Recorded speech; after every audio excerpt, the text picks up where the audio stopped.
Good afternoon. Welcome to the White House. You may have noticed, if you look outside, that the cloud of uncertainty has been lifted over our economy, or almost anyway. We hope so. I do not have any opening announcements, so I will go straight to your questions. Julie. Thank you. Can you give us any update on how the president is spending his time today in terms of trying to rally support for this deal? Is he making calls to lawmakers? Does he have any meetings planned? I don't have any scheduling updates for the president. As you know, the vice president is headed to Capitol Hill and is meeting with the Senate and the House Democratic caucuses to talk about the deal with them and to answer their questions.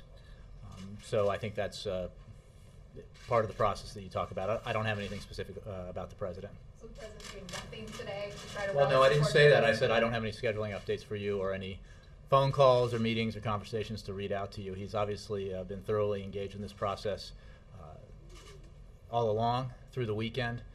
You saw him here last night in the briefing room, and will continue to be engaged. And you should not take from my answer that he is not speaking to lawmakers, simply that I don't have any specific conversations to read out to you. Can you tell us what message the vice president is taking to the Hill today, particularly for liberal Democrats who are saying this morning that the president gave up too much in this agreement? He will carry the message that the deal negotiated with leaders of Congress is a victory for the American people. Let's start with point number one. The debate in this room and elsewhere in Washington in the past week was, would we continue for the next few months leading up to the Christmas season, have the uncertainty caused by a decision to relitigate the whole issue of raising the debt ceiling, would that uncertainty be continued? And would that be part of any agreement? The requirement that we would vote again to raise the debt ceiling within 4, 5, 6, 10, 12 months. The president was adamantly opposed to that, precisely because it would have such a negative impact on the economy, and that will not be part of this agreement. It is not part of this agreement. This agreement ensures that the debt ceiling will be extended through 2012, removing that cloud of uncertainty from the economy. Second of all, the agreement ensures that there is an initial round of spending cuts that protect vital investments, that will ensure that the economy can continue to grow, protect vital things like Pell Grants that are a high priority for the president, and significantly ensure that there is a firewall in the discretionary spending cuts between defense and non-defense spending, which again is a kind of protection we haven't seen in a long time that is essential to making this a fair and balanced deal. Then there is a committee set up, a special committee, as you know, by the legislation that will be bicameral and bipartisan, with equal representation between Republicans and Democrats, and that committee will be charged with finding ways to reduce the deficit even further, $1.5 trillion further. And everything is on the table for that committee, everything including both entitlement reform and tax reform. And let's be clear, the president thinks, as you know, that the biggest possible overall accomplishment in terms of deficit reduction is a desirable goal, as long as it's balanced. And he looks forward to, through the process set up by that committee, to having that debate about what our priorities are. If we need to, as legislated through this deal, find another $1.2 to $1.5 trillion in deficit cuts, how are we going to do that? Are we going to do it by asking sacrifice only of middle-class Americans or seniors, parents of children who are disabled, or are we going to ask that others, including oil and gas companies, corporate jet manufacturers, or the wealthiest Americans share in the sacrifice? I think that is, again, a debate he's looking forward to. But why should Democrats be confident that you'll be able to get those commitments in this special committee if you weren't able to get them up front? Well, we came very close, as you know, to achieving a grand bargain with the Speaker of the House. And let's be clear, belatedly it was conceded that in that agreement that was negotiated very painstakingly between the Speaker of the House and the President of the United States, revenue was on the table, and I quote the Speaker in that, including $800 billion as a minimum of revenue So that was envisioned by the Speaker as part of a grand bargain, had that been achieved. Secondly, we saw close to 20 Republican senators endorse the ideas behind the Gang of Six proposal, which included not just revenue, but $2 trillion in revenue. Okay, so I think there is an enormous potential here for those who work on this committee and those who then consider it with their votes to see that the best possible way to achieve significant further deficit reduction beyond the initial $1 trillion is through a balanced approach. And as you know, the legislation has within it an enforcement mechanism, a trigger, and the metaphor is apt because the trigger, well-designed triggers create a huge incentive for Congress not to pull them. And that is the case here, where those cuts that would be mandated if Congress failed to act, if the committee failed or Congress failed to pass the committee's product, would be across-the-board cuts split evenly between defense and domestic spending, including entitlements, although I will note that Social Security, Medicaid, and beneficiaries in Medicare would be excluded from any harm. And again, but the whole point of the trigger is that nobody wants to do them, and that it's equally onerous for both sides. And that, again, creates greater potential for the committee's action to bear fruit. And finally, if you just look at the big picture, this debate was so contentious and it was so partisan. What can the American people realistically expect Washington to be able to do, particularly on jobs, between now and the election? That's an excellent question, and there is no doubt that the process we have seen in the past several weeks and months was kind of a mess. And the president made clear a week ago today, when he spoke to the nation from the residents, that while Americans voted clearly last November 2010, for divided government, they certainly did not vote for or choose dysfunctional government.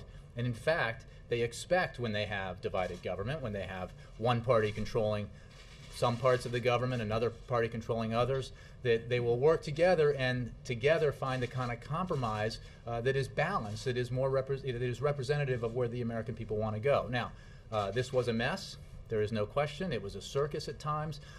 We unnecessarily sent the message around the country and the globe that the United States might, in fact, default on its obligations for the first time in its history. But in the end, compromise won out, and an agreement that we believe strongly is in the interest of the American people was achieved. So looking forward, we hope to be able to build on that. None of this is easy because all the issues are hard, but you do begin to build more capacity for compromise in the future the more you get under your belt. We certainly hope that to be the case because we will not stop. This is assuming, as we do and hope, that the Congress will pass it and the President then signs it.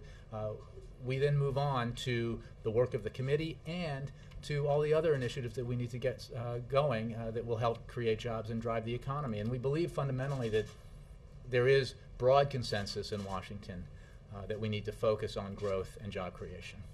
Thanks. Greg, what's the message to Democrats who see this as a capitulation, who see it as a bill that reflects more the Republican priorities than the Democratic priorities? Well, I just went through, I think, a number of arguments that we are making about why this is such a strong agreement, why it is, no doubt it is a compromise. It is not a perfect agreement. It is not the one that the President or Democrats would have crafted if only they controlled all levers of government themselves, obviously.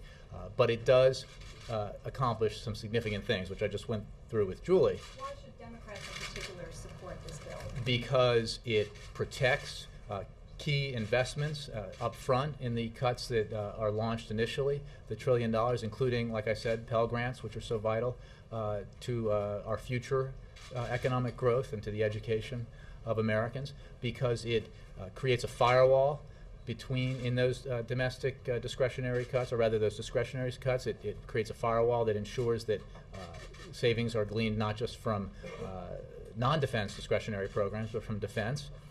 And then it creates a process through the Joint Committee which will allow for the President and Democrats and others, including a lot of Republicans who have have this view and have expressed it recently, that we need to take a balanced approach going further as we seek more deficit reduction, and that balanced approach would include revenues. You mentioned job-creating measures. What's the strategy at this point on getting the payroll tax extension, which wasn't included in this measure? Is the President still committed to doing that, and how do you do it? The President is committed to doing that, and I think it's important to remember that the President publicly and vocally talked about endorsing the idea of including an extension of the payroll tax cut as part of a grand bargain or a big deal.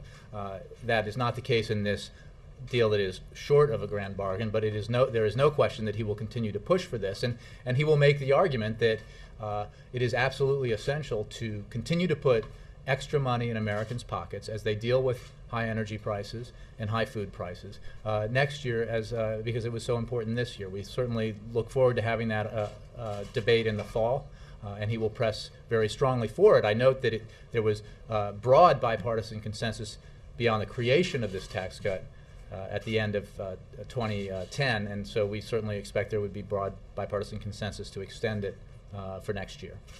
Yes?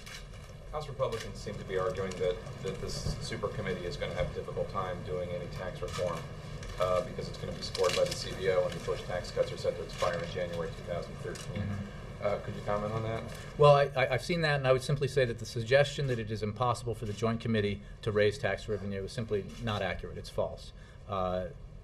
If the Joint Committee decides, for example, that that part of a balanced deal should be to eliminate tax subsidies for oil and gas companies or corporate jets, or if they decide to limit the value of itemized deductions for high-income earners, as the President has called for, they can do that, and they would raise revenue through doing that. Second, nothing in the legislation that's being considered by Congress specifies at all that the committee operate under any specific baseline. Any suggestion otherwise is simply false. But doesn't it apply to the Budget Act? Isn't it the Budget But Act? the committee can act according to whatever baseline it chooses. It could act, for example, it could decide to operate under the baseline used by the Fiscal Commission that assumed the expiration of the Bush high-income tax cuts, or they could operate under a current policy baseline, which is what Speaker Boehner was relying on when he said he had agreed to $800 billion in revenue. So it's simply not accurate that this committee can't consider and act on revenue raisers. And that includes lowering rates, not just the provisions you talked about. But well, again, I mentioned the Bush tax cuts as part of that. And let's also be clear that that the President has made, whatever the result, if Congress does not act on tax reform, which, by the way, broadly speaking, is supported by both parties, a desire for tax reform. So there is great incentive created in this committee to deal with tax reform because of the remember, it will be a balanced committee between Republicans and Democrats, and they need to produce a product that will then have fast-track authority and be voted on by Congress. It is certainly our expectation that that product will include revenue as well as other areas of finding deficit reduction. If it fails either to produce something or if Congress fails to act on it, you can be sure that the President will honor his promise to veto any legislation that would extend the Bush high-income tax cuts beyond 2012, which would, of course, create nearly $1 trillion in revenue raisers when that happens. In Afghanistan, the most recent months for which statistics are available, I think May and June, indicate that ISAF casualties are down 40%, and Afghan civilian casualties are up 50%. Why is that? You know, I would refer you to the Department of Defense. I confess I haven't studied those numbers of late. But obviously, the situation continues to be a tough one, and fighting continues to occur. But we believe we've made significant progress in implementing the policy proposal that the President put forward, and we are now in the process of implementing the drawdown, as he made clear in his address not long ago, in drawing down the surge forces beginning now. Does it concern the administration, the President, that? Well, again, I haven't looked at those numbers, so I don't have a specific response related to those numbers, but obviously we believe very strongly that we are in a position where we can begin to draw down those forces, and we are continuing to do so. Yeah. How hopeful are you, or how hopeful is the president, I should say, that this plan will help avoid a downgrade in the credit rating? Well, we take action and control the things that we can control. And what is important about this is that we have not simply averted what would have been an absolute disaster, assuming, again, Congress acts, which would have been passing a period beyond which we would no longer have had borrowing authority and risking the creating the possibility of default on our obligations for the first time in our history. But we have lifted that cloud of uncertainty for a sustained period of time. And we think that coupled with the real and significant deficit reduction that is part of this package and the enforcement mechanisms that guarantee further deficit reduction is taken before the end of the year, we believe that that should send a very reassuring message around the world, as well as around the country, obviously, that Washington is beginning to get its fiscal house in order. So is it fair to say that your concern in that area is much diminished? Well, our primary concern was that we reach an agreement, a compromise, a bipartisan deal that would ensure that we lift the cloud of uncertainty created by this debt crisis. We have done that, and that we would, through that process, ensure that we would have significant balanced deficit reduction. We've done that as well. We certainly hope that that sends a signal that Washington is getting its act together and dealing with these tough issues. Do you think it's enough Enough for?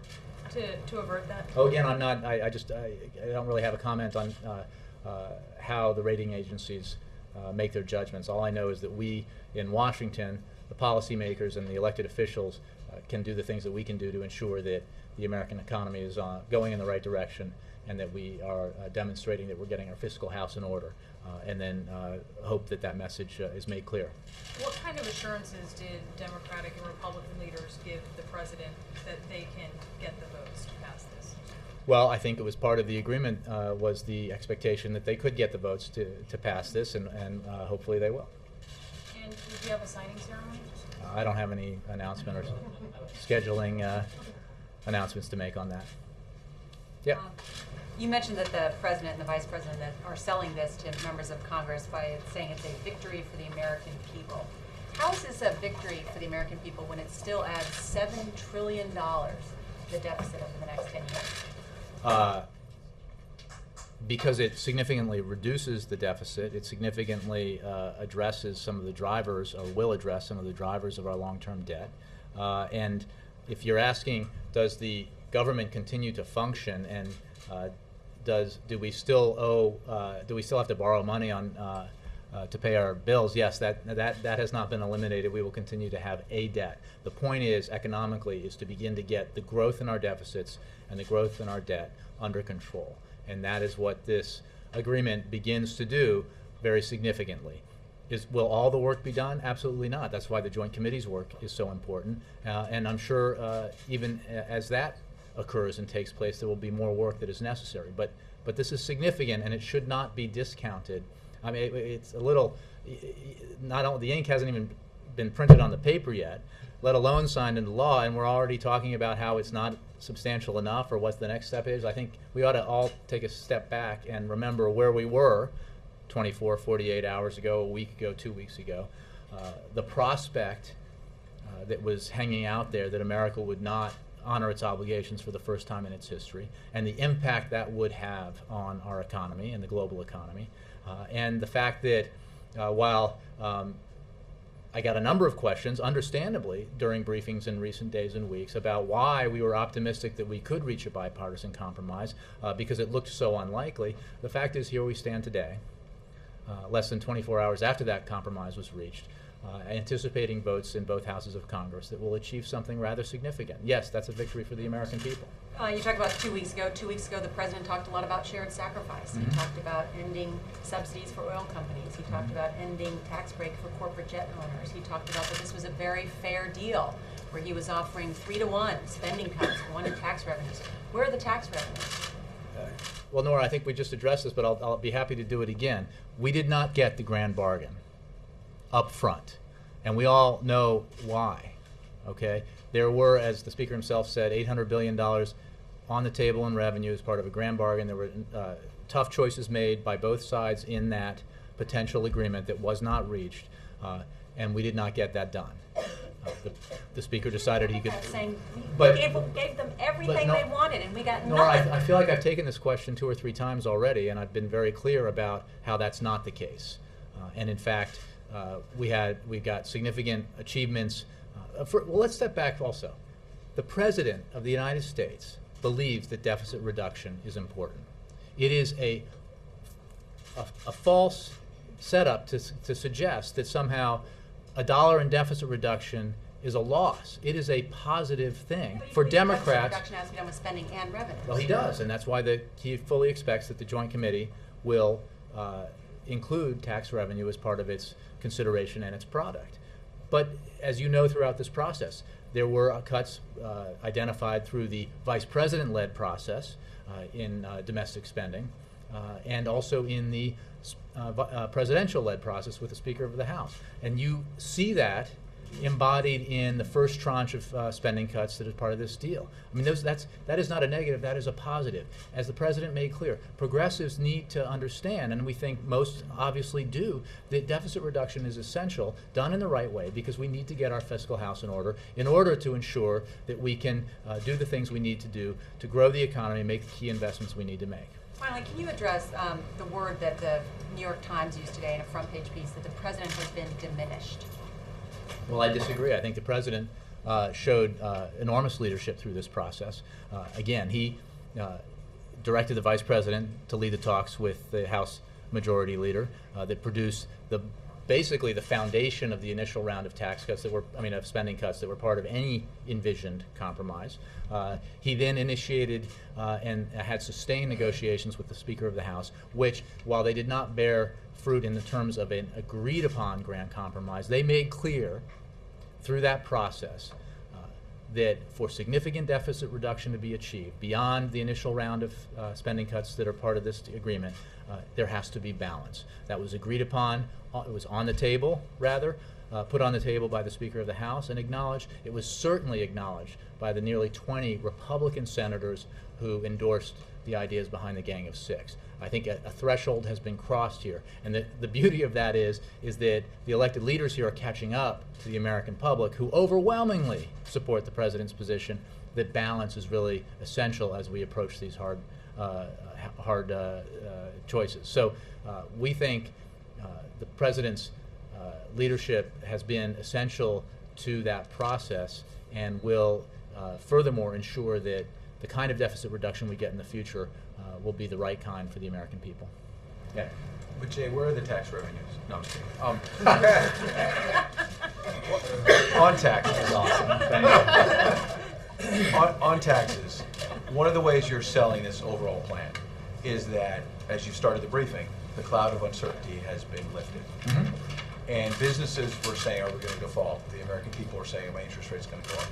Businesses are also telling the President all the time, he says this in his public speeches, they want certainty on taxes, they want certainty on all these things. Mm-hmm. And so do the American people, they want to know what their taxes are going to be. So while on one hand you have certainty about no default, isn't there now a lot of uncertainty about taxes? Because as you've been, pardon me, spending the last 10, 15 minutes, nobody really knows where the tax rates are going to be. You're saying Well, no. taxes are on the table in round 2. Republicans are saying, no, they're really not. Well, I think I addressed that issue, the baseline issue, which we are quite clear about is simply not part of the deal, and it's irrelevant because the committee can take whatever action it chooses. The President has made clear that when we talk about the need for balance and raising revenue as part of a broader approach to deficit reduction, we are talking about protecting average Americans, not just protecting them from tax hikes, but as was noted earlier, extending tax cuts for them. This President has, since he has taken office, cut taxes significantly for working Americans. The only, at the marginal rate level, at the income tax level, the only rates that the President has sought to return to the levels of the Clinton administration, which, by the way, was a period of the longest sustained expansion economic expansion in the post-war American history, where 23 million jobs were created, and where rich people did very well indeed, which is a good thing. Those rates prevailed. He thinks we should return to those rates as part of a process where everyone shares in the sacrifice necessary to get our deficits and debt under control. Now, we may not get there because tax reform is a goal of his as well, and it is a goal shared by a lot of Republicans. And if the committee can produce tax reform that raises revenues and contributes to deficit reduction, but simplifies the tax code, that would also be a good thing. But it will not result and we certainly do not want it to result in putting added burdens on average Americans. This president's approach has been just the opposite. Quick follow on Medicare.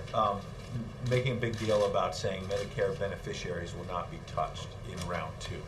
That if there are these drastic cuts, they would affect Medicare providers. Mm-hmm. The doctors are already saying they're dropping Medicare patients. They're not getting enough reimbursement. And so if you hit providers, it's going to wind up affecting senior citizens, isn't it? Well, let me just be clear. Someone gets knocked off Medicare. You're talking about, let's just for everyone watching, that we are talking about the trigger, the enforcement mechanism for the second stage here, which is onerous for a reason. It is onerous while it does, and it is very important to remember that low-income programs, including Medicaid, as well as Social Security and Medicare benefits, would be exempted. Medicare cuts would be capped, limited to the provider side. And yet this is still tough stuff. And it's supposed to be tough stuff, just like the envisioned 50% cuts in our defense budget, so that Congress doesn't go there.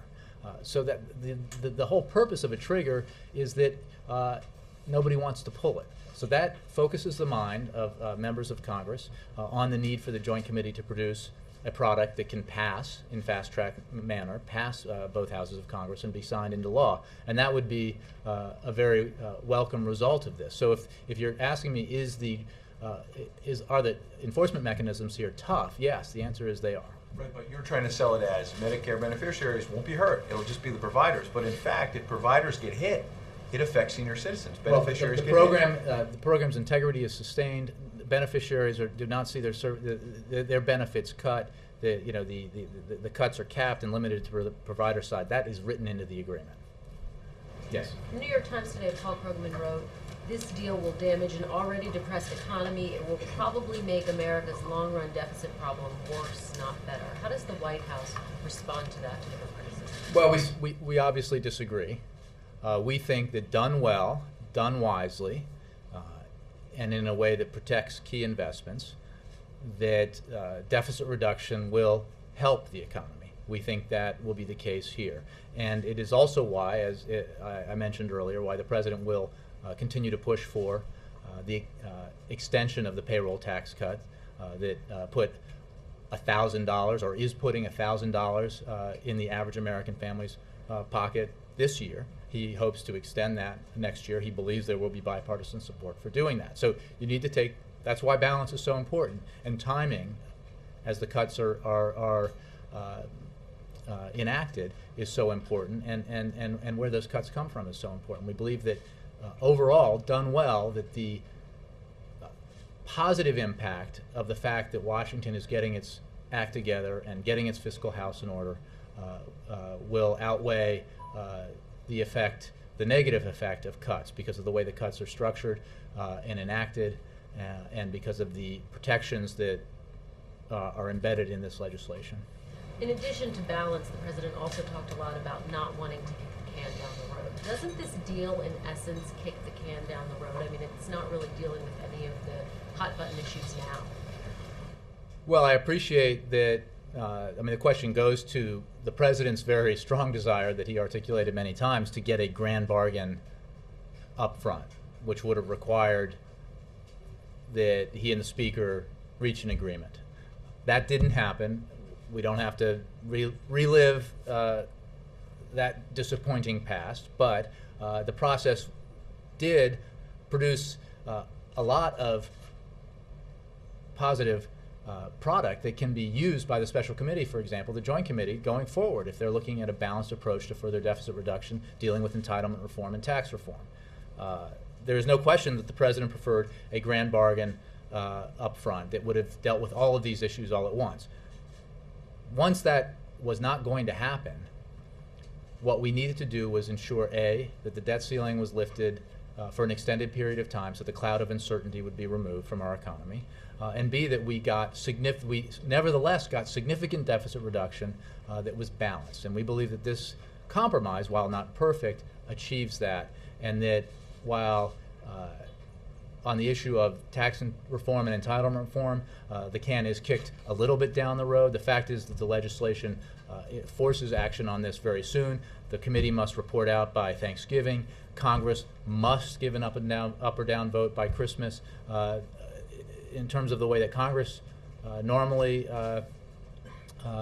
rolls, that's pretty darn fast. But given that we were facing what you have said would have been an economic crisis if the debt ceiling is not raised tomorrow, why should people have so much faith that these triggers will actually motivate this bipartisan committee to act when really the triggers are cutting? Let's be clear about the triggers. First of all, they're onerous for both sides, and I think that the proof of that has been seen by the reaction in some quarters.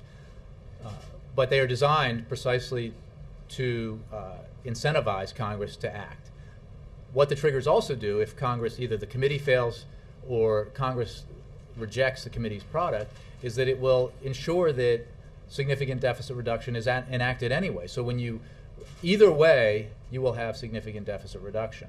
We hope, and we also believe that most members of Congress in both parties hope, that that will be accomplished through the joint committee because the alternative is so onerous. Yeah, Carol. Just to follow on that, but the way that the trigger is structured, it doesn't actually kick in until January of 2013.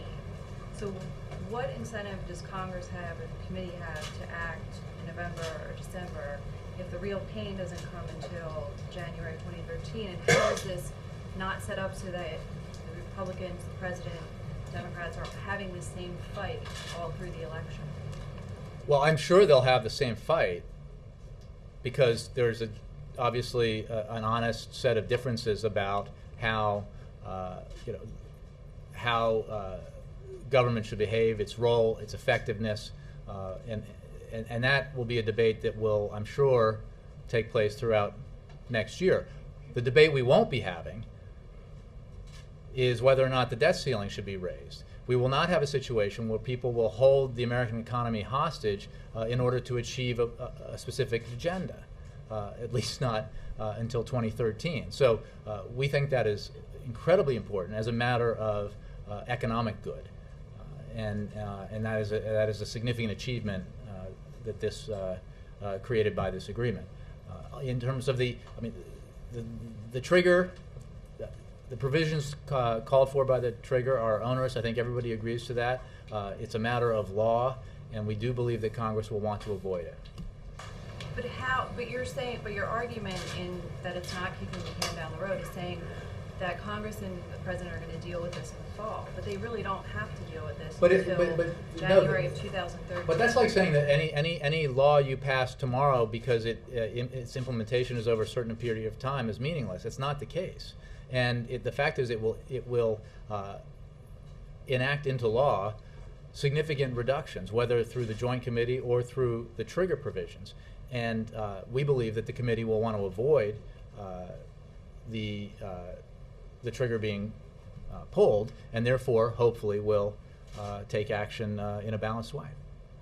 Jay, as you know, the CBO had issues with the savings numbers in a couple of the previous proposals. How confident are you that this is going to pass muster? Well, I mean, I believe it will pass muster. I haven't seen CBO yet on this. And just a quick logistical question. How do you all plan to respond to as these two votes are taken? Will we see the president again? We're still, even though the cloud is mostly lifted, we're still in that period where things are pretty fluid. So I cannot anticipate whether or not the president will stand before you again anytime soon. Senate chaplain saw a rainbow, by the way. I like that. Yes, sir. Back to the rating agencies, just a moment, or a cleanup question. Is anybody in administration talking to the rating agencies to make I don't know. arguments to them, either here or at Treasury? I just don't know. I mean, I think I would direct you to Treasury that normally handles that stuff, and I think that's pretty much taps me out on my knowledge on Let that me question. shift to another economic question. There was a manufacturing index that was out this morning, a widely watched one.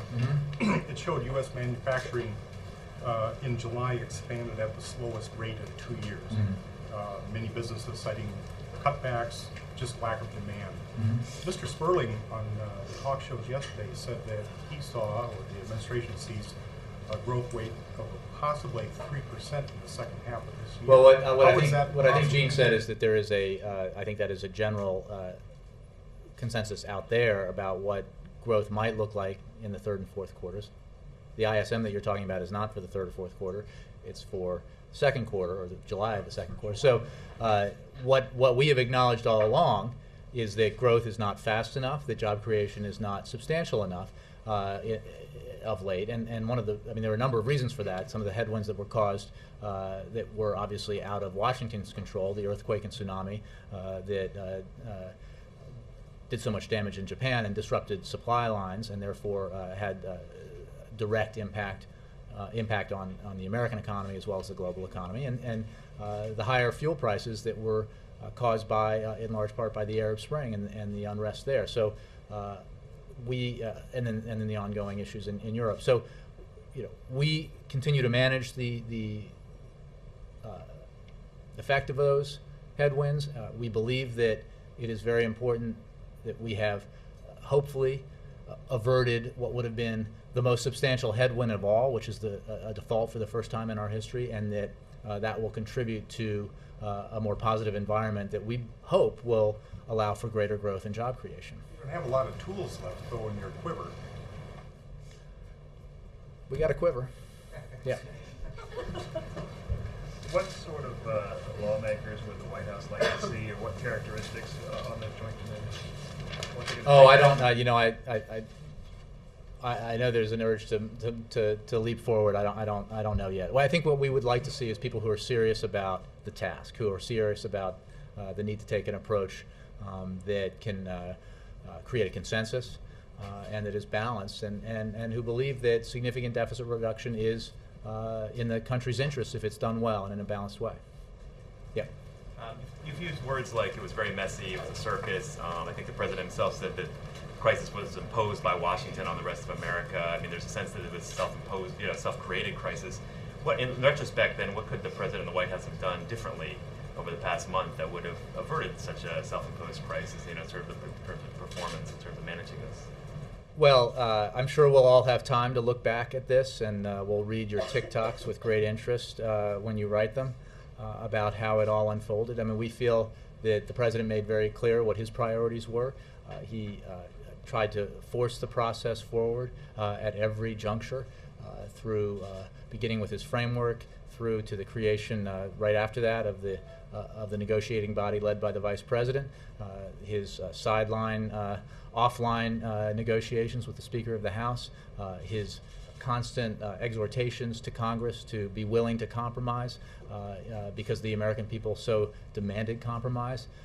It is simply a fact that we have a divided government and we have some divergent views here, and that reaching compromise is not always easy, but we believe that it is important to note that we achieved that, and that is a building block going forward. We hope so. If it is a circus and it was messy, I mean, does the White House share responsibility and feel like? Well, I think I answered the question. I think I laid out the steps that this president took. He's obviously not an elected member of Congress and cannot control the approach taken by the 535 members of that body. Yeah.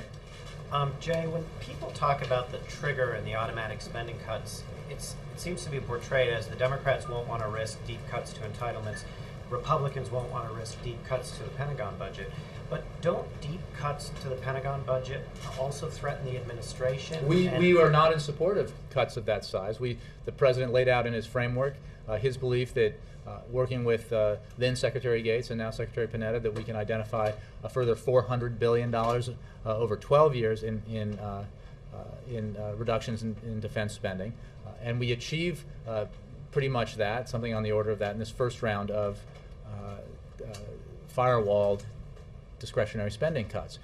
So you're right. I mean, this is not, let's make clear that the President, as Commander-in-Chief, and the way he views defense spending does not support, would not support these kinds of cuts envisioned in the triggering mechanism either. But this is the point. I mean, none of these outcomes are positive, and that is why they are to be avoided, and why we believe Congress will avoid them and act through the Joint Committee. Were you to have these automatic cuts in military spending, would it impede the nation's ability to wind down Iraq, to slowly wind down Afghanistan, to maintain its involvement in Libya? Would all of these various national undertakings be called into question if you suddenly face the prospect of deep? Well, there are a lot of military ifs, and I think as a point made earlier by Carol, the fact is that those cuts would not begin until 2013 if that trigger went off, was pulled. And I think that, as you know, we are withdrawing all of our forces from Iraq, and we are already engaged in the drawdown of our surge forces in Afghanistan. So having said that, I'll go back to my first point, which is that the President has not called for and would not support these kinds of cuts in defense spending. He believes that that opinion will be shared broadly by members of Congress, and that for that reason we will not get there, that this trigger will not be pulled, and therefore we will achieve significant deficit reduction in a more balanced way. Yeah. Jay, I'm still not clear on the fate of the grand bargain. Is it something that the committee could still conceivably take a crack at? Sure. Is it possible that there might be additional offline discussions, as you've described the President's dealing with Speaker Boehner, or is it definitively off until after the election? Well, anything's possible in terms of offline discussions, and I'm sure you'll read about them at some point when somebody leaks them. But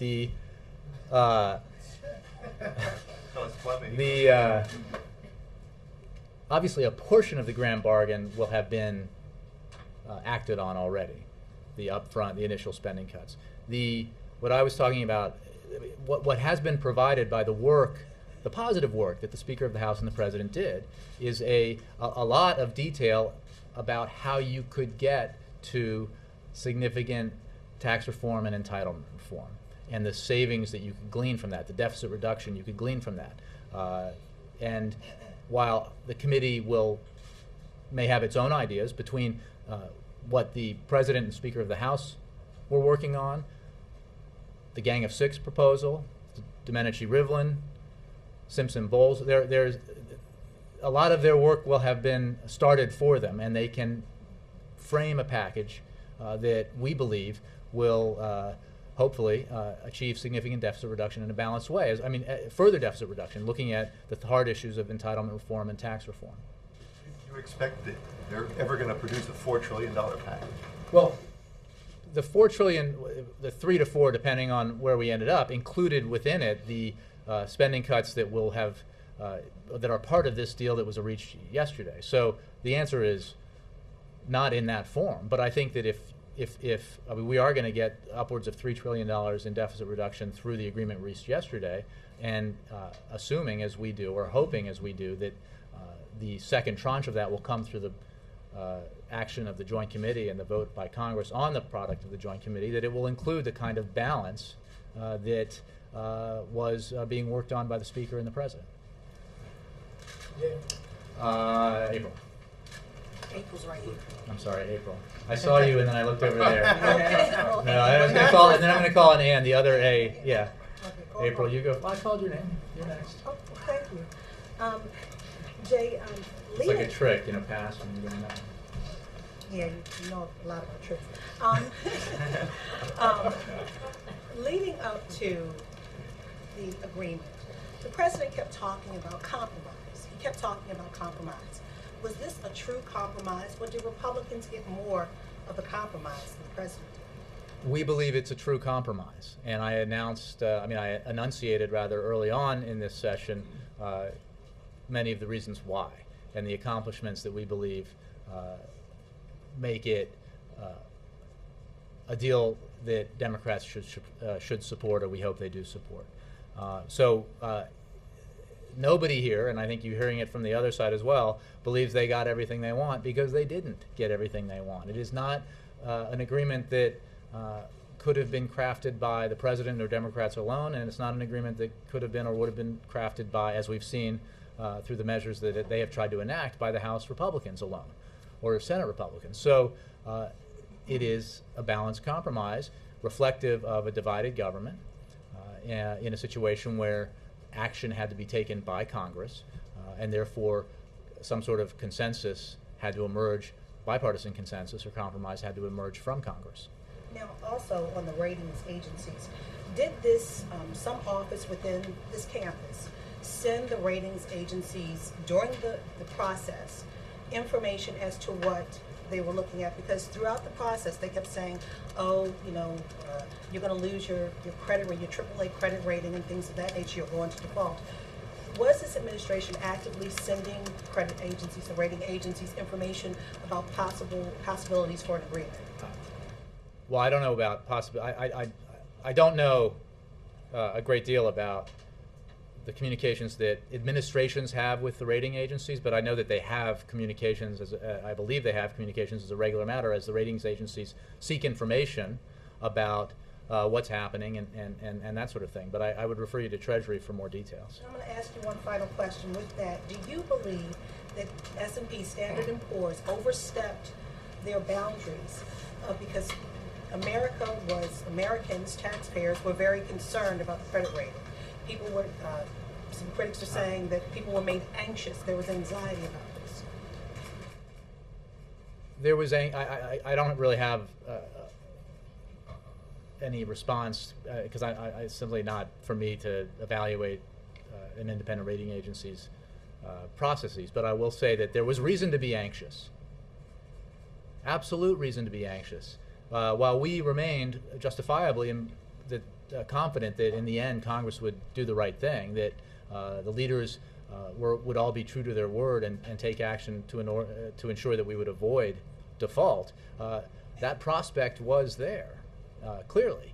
And it had an impact on the markets and on people's psychology about what was happening in Washington. And that's why we think it is such a significant achievement to get, we hope, get beyond that process and to ensure that we don't have this kind of negative, it's the kind of debate that is so bad for our economy in the next several months or 6 months or 10 months. But we push off this issue through 2012. Did that anxiety stem from the S&P saying I don't believe that's the case. I don't believe that's the case. I think prior to that and prior to discussions of that, there was ample reason as we approached the August 2nd deadline for people to be concerned about whether or not Congress would in fact do the responsible thing. And we're obviously happy that an agreement was reached. Yes, sir. Thanks, Jay. I have 2 quick questions.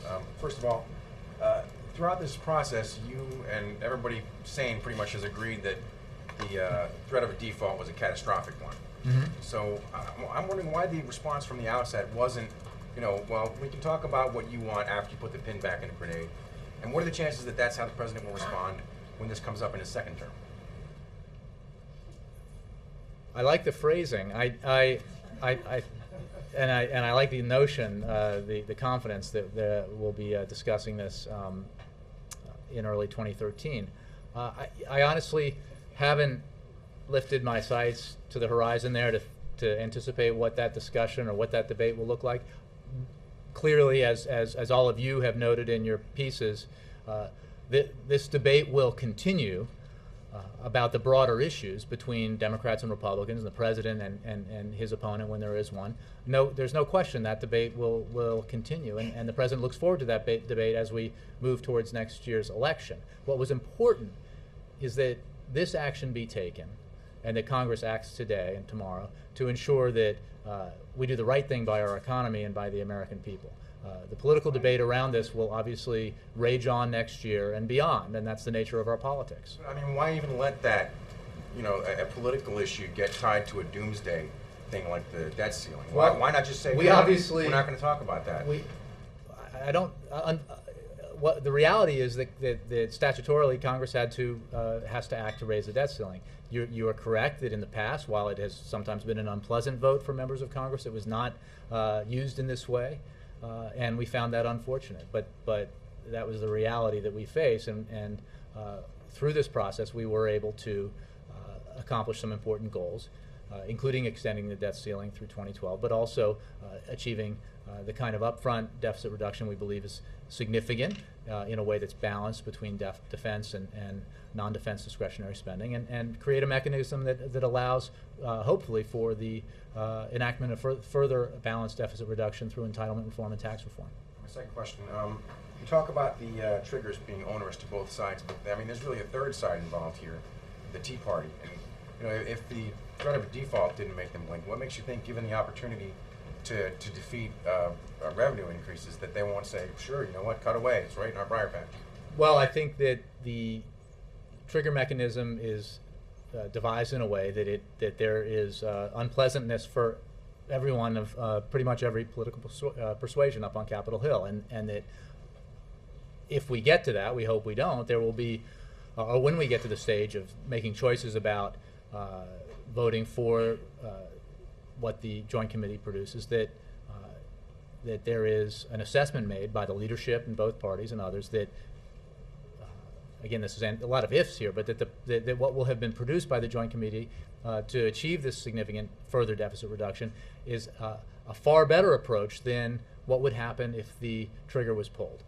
We simply believe that, and that's why it's so important to have a kind of mechanism like that. And I wrote, it's very similar, by the way, to the mechanism that was in place through Graham, Rudman, Hollings, that led to the 1990 budget agreement, which was the first of 3 budget agreements which laid the groundwork, created the foundation for, as I mentioned before, the longest peacetime expansion in American history, and the creation of 23 million jobs in the 1990s. So the threat of these triggers being pulled can force Congress to do significant things that can be very, very good for the economy. See the skepticism? Cheryl, I'm going to do the last one for you. Sorry. Oh, well, and then I owe Ann. Okay. And then Cheryl, and then I'm done.